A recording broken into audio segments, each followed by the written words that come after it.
This is question 9E from Chapter 2E of the Year 11 Maths Quest textbook. The question gives us that z is equal to negative 1/2 take away root 3 over 2i. First of all, I'm going to start by sketching an Argand diagram.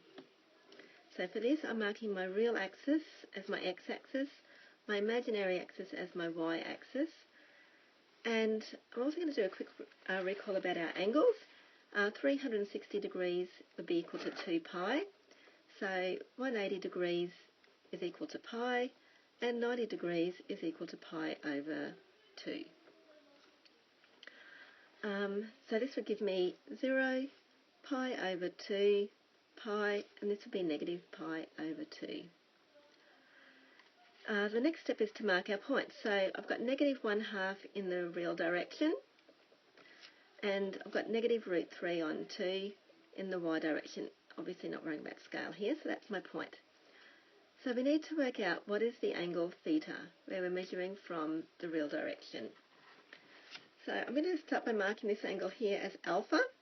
I'm going to work out alpha first. So tan alpha is equal to opposite over adjacent, where my opposite is the root 3 over 2, and my adjacent is 1/2. So taking the inverse tan now, we've got alpha is equal to inverse tan of root 3 over 1, where my 2's have simply cancelled each other out. That gives me 1.047, and if I take 1.047 and divide it by pi, I get an answer of 1/3.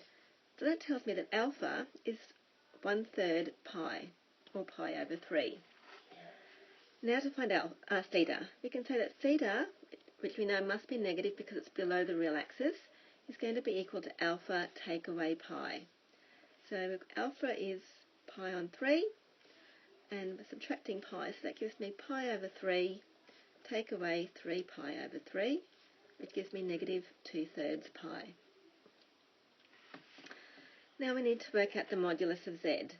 So that gives me the modulus of z is equal to x squared plus y squared, where my x squared is my negative 1/2 squared, and my y squared will be the negative root 3 on 2, which is the imaginary part, squared.